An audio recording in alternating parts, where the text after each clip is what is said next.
Hello guys, dito kami ngayon sa bukid sa kapatid ko. Ito yung kanilang bahay. Ayan. Kapatid ko na nakakabata sa akin. Ayan, yung kabuhayan nila dito is goma, rubber tree. Ito yung kabuhayan nila dito. Rubber tree siya. Tapos papakita ko sa inyo guys kung paano nila na-harvest yung goma, yung rubber tree. Ito is rubber tree. Ngayon, every other day daw, inaano nila, hinihiwa yung pinaka balat niya. Tapos, sinasalo yung dagta. Yung pinaka sap niya, sasaluin ng empty coconut shell. Ganito siya guys. Ay, ito siya, parang ganun.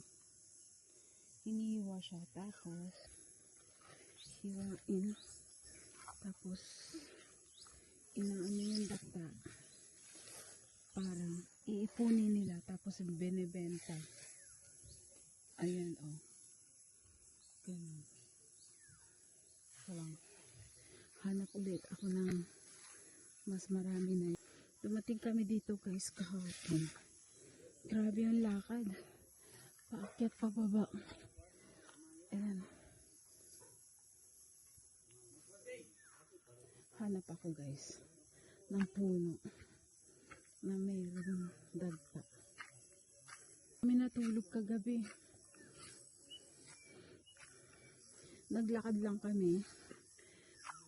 Yung service na brother-in-law ko na Bajari, iniwan namin doon sa isa kong kapatid na lalaki na nakakatanda sa akin. Tapos naglakad kami papunta dito. Umabot kami ng 3 hours. Akyat panaog. Ayan, ganito guys, tingnan nyo. Ito bagong hiwa ng kapatid ko kaninang umaga. Gising siya guys alas 3 umaga.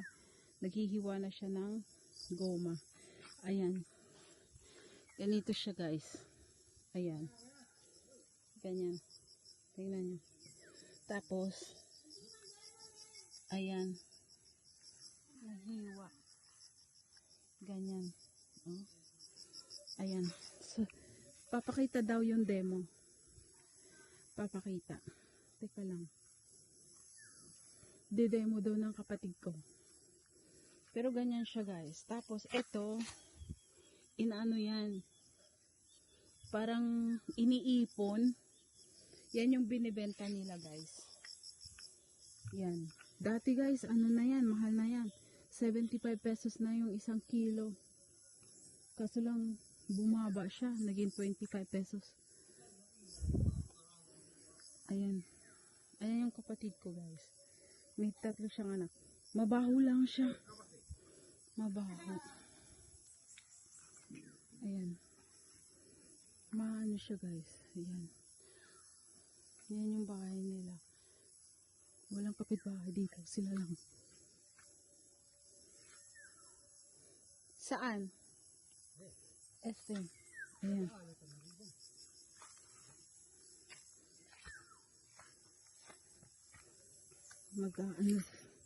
Papakita lang namin kung paano nila ginagawa sa inyo guys.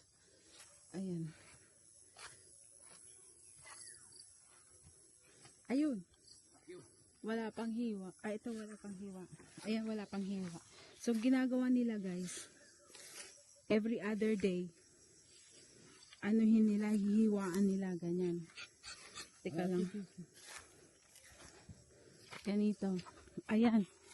Yan yung kinukuha nila. Ayan, ganyan. Ah, ayan. Tingnan nyo yung kanilang ganun siya, ganun. Ayan. Para pag ganun, nahihiwa yung balat. Ayan. Tapos, ito, iniipon nila yan. Ayan, tutulo na siya papunta doon sa coconut shell. Ayan. Tapos, iniipon nila yan. Yan yung binibenta nila. Yan yung ginagawang gulong ng sasakyan. Gulong ng sasakyan yan. Ayan, tumutulo na siya ayan, sa coconut shell. Tapos, every 17, may pumupunta dito, binibili. Yung parang may pumupunta dito na truck. Binibili sa kanila. Yan yung hanap buhay nila dito. So, mga 15 pa lang, or 14, 15, 16, hina-harvest na yan nila. Kino-collect na yan nila yung mga dagta, yung parang sap. Ayan, ganun. Tapos yan yung bebenta nila yan. Yan.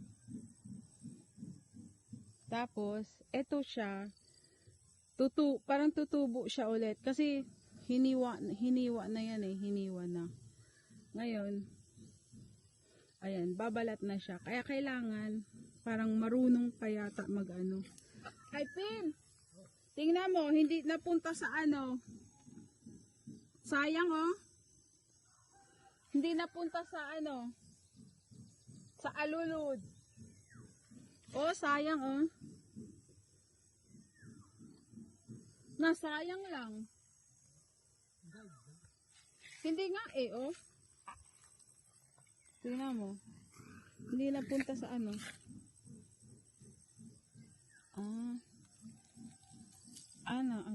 nabara na siya.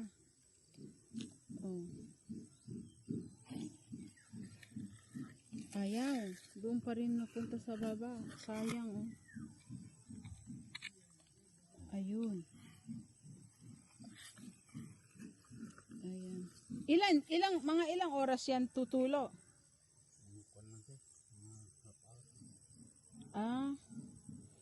So hindi yan napupuno ito.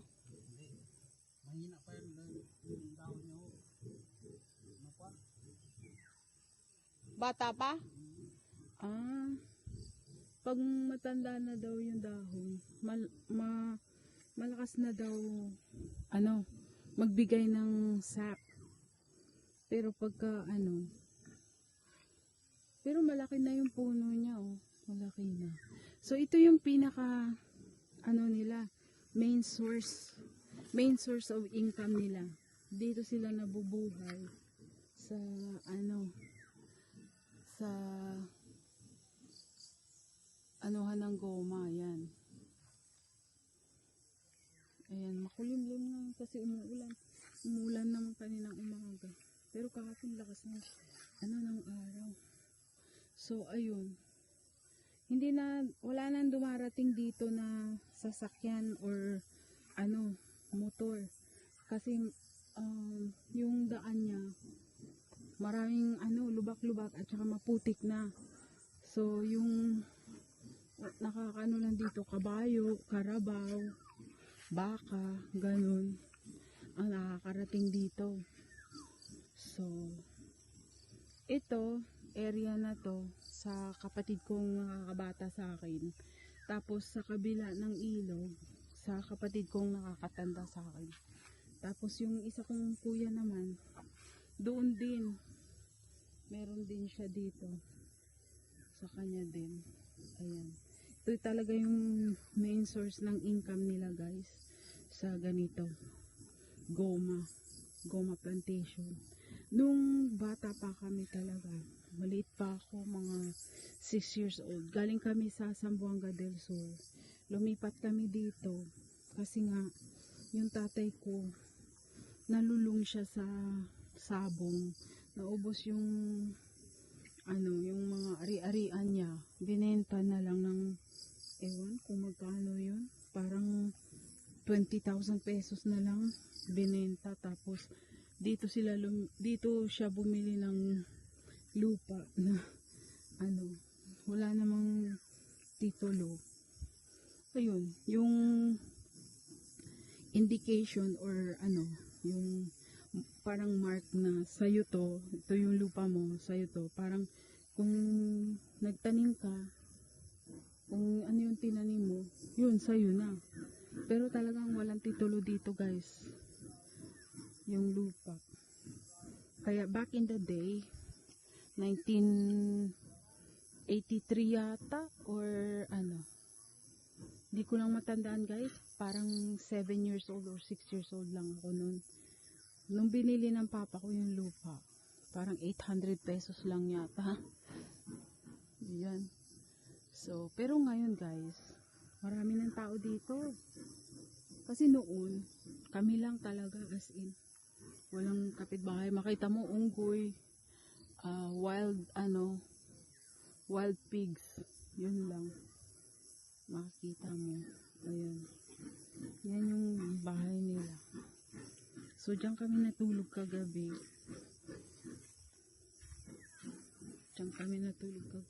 Nagising kami kumain ng coconut. Ayan, ganito yung buhay nila dito. Napaka-simple. Simpleng-simple yung buhay nila. Kung gusto mong kumain kuha ka lang ng mga root crop.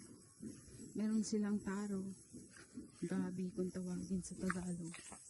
Ayan, para meron sila dyang stream. Yan. Pero itong lupa na to, binili daw ng kapatid ko, bunso, nung binata pa siya. So, wala na ako, hindi ko na maalala to. Kasi nung last time na pumunta ako dito is 1997. Kinuha ko yung anak kong panganay. Kasi nandito yung anak ko dati panganay, iniwan ko sa mama ko. Ng mga 9 months yata, iniwan ko siya dito. Tapos, bago ako nag-Canada, kinuha ko siya 1997. Tapos, nag-Canada ako ng 98. Ayun lang. Masarap dito kasi presko yung hangin. Pero, wala silang kuryente, walang kahit ano. Ang ginagamit lang nila sa gabi is solar. So, pag naubusan sila ng solar, gumagamit sila ng yung parang lantern na med de gas.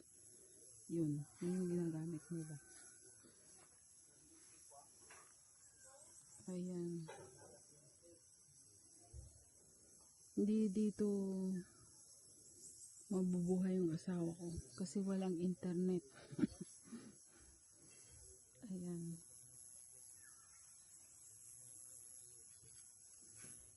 Tingnan nyo.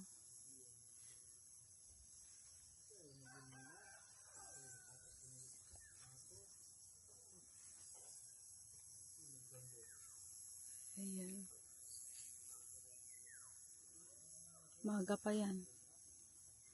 Alas 8 lang yata ng maga. Yan.